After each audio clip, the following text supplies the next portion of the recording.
Assalamualaikum warahmatullahi wabarakatuh. Selamat sore dan salam sejahtera bagi kita semua.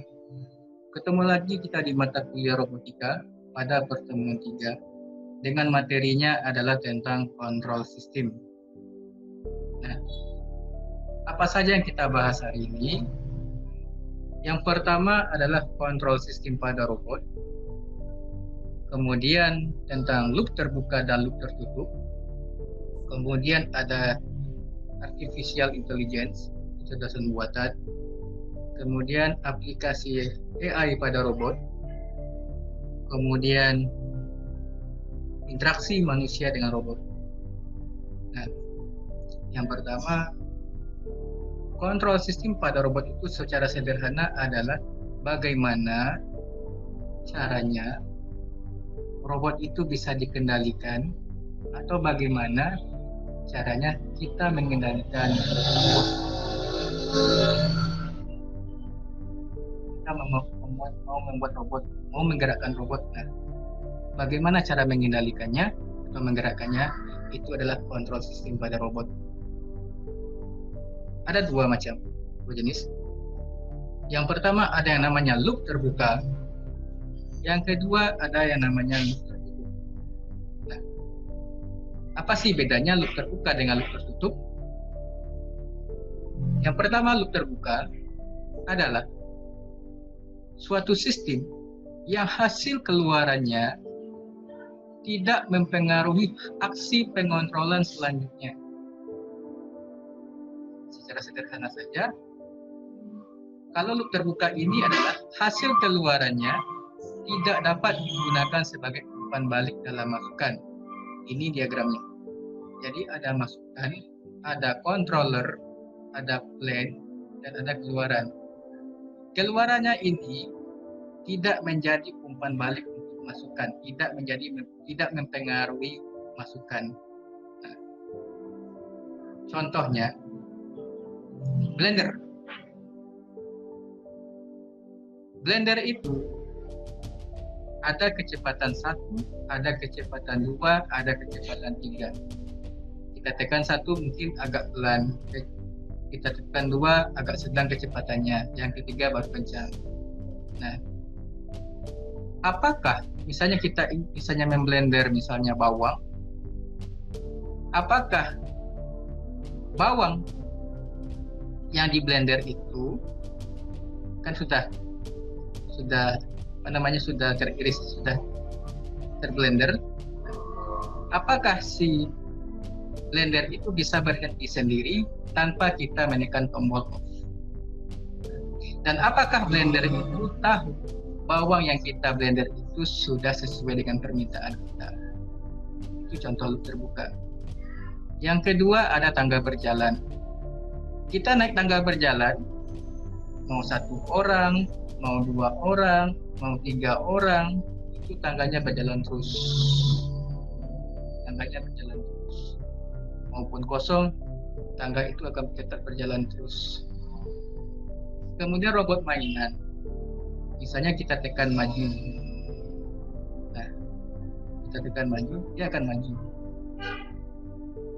Setelah maju, kalau kita tidak tekan, dia akan bergerak atau tidak? Tentu tidak.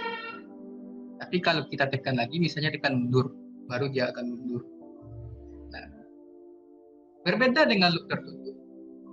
Kalau loop tertutup, hasil keluarannya ini akan mempengaruhi masukan.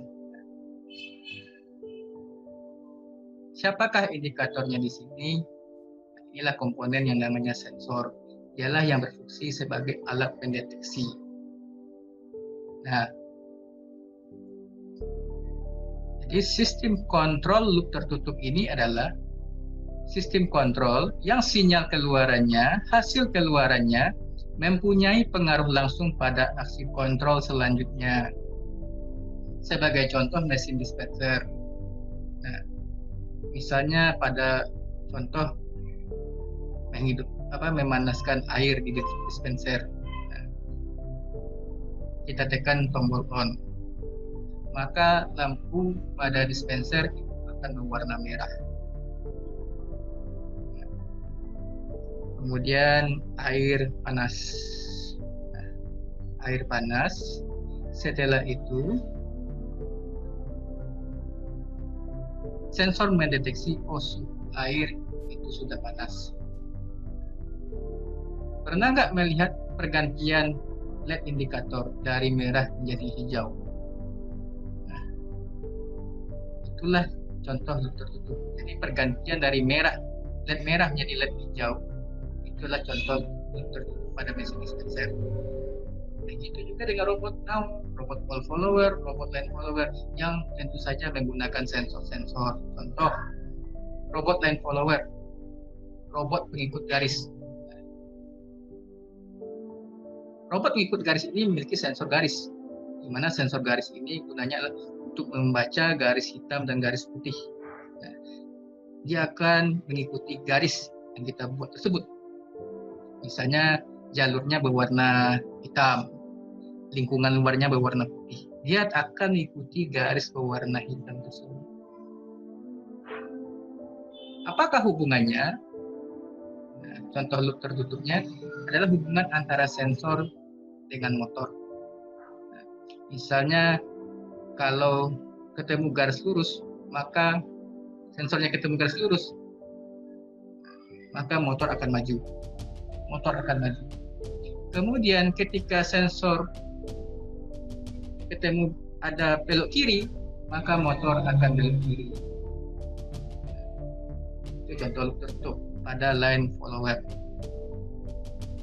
Kemudian tentang AI, artificial intelligence, kecerdasan buatan, di mana kecerdasan buatan pada robotik ini adalah suatu algoritma cerdas yang dimiliki oleh manusia yang diprogramkan ke dalam controller robot. Nah, jadi algoritma yang diprogramkan ke robot itu adalah algoritma manusia yang membuatnya. Oke. Ada metode-metode AI, mungkin pernah mendengar yang namanya artificial neural network, pernah mempelajarinya. Ada yang namanya jaringan saraf tiruan atau JST. Kemudian ada yang namanya logika fuzzy logic. Kemudian ada yang namanya algoritma genetik dan lain-lain. Yang pertama tentang artificial neural network, jaringan saraf tiruan. Pengertiannya adalah replika dari sistem saraf yang terdapat pada sistem otak manusia. Ulang lagi, jaringan saraf tiruan ini adalah replika dari sistem saraf yang terdapat pada sistem otak manusia. Jadi algoritma JST ini bekerja berdasarkan sistem saraf pada manusia. Jadi replika sistem saraf pada manusia. Kemudian ada pengertian lain, ANN atau JST itu adalah sebuah teknik atau pendekatan pengolahan informasi yang terinspirasi oleh cara kerja sistem saraf biologis manusia, khususnya pada sel otak manusia dalam memproses informasi. Adapun metode-metode dalam JST atau ANN, ada yang namanya backpropagation, ada yang namanya perceptron, dan lain-lain. Kemudian fuzzy logic atau logika fuzzy. Apa sih logika fuzzy itu? Logika fuzzy itu adalah logika kekaburan, logika samar. Apa contoh yang samar? Misalnya, makanan ini enak atau tidak? Ada yang bilang enak, ada yang bilang tidak, padahal makanannya tetap itu saja. Nah, makanannya satu, tetapi ada yang bilang enak, ada yang bilang tidak enak. Jadi untuk memperjelas hasil dari enak atau tidak enak tersebut, hasil dari rasa makanan tersebut, nah, maka dipakailah yang namanya ilmu atau metode fuzzy logic. Nah, siapakah pencetusnya? Yaitu Profesor Lotfi Azadeh. dia membuat tulisan yaitu yang berjudul Teori Himpunan Fuzzy. Ada beberapa metode untuk fuzzy ini. Yang pertama ada Mamdani, kemudian ada metode Tsukamoto, kemudian ada Sugeno. Nah, mungkin kalau kita gunakan software bisa kita gunakan MATLAB. Kalau saya biasanya pakai MATLAB. Kemudian selanjutnya algoritma genetik, yaitu adalah algoritma yang diilhami atau berdasarkan dari teori Darwin. Ini berdasarkan genetik. Apa saja contoh aplikasi AI pada robot? Banyak sekali sebenarnya. Yang pertama, misalnya implementasi GST atau aplikasi GST pada sistem kontrol line follower dengan algoritma backpropagation. Kemudian ada robot wall follower menggunakan logika fuzzy. Kemudian ada algoritma genetik pada robot pemadam api dan lain-lain, masih banyak. Jadi AI ini implementasinya sangat banyak sekali. Misalnya ini robot wall follower menggunakan logika fuzzy.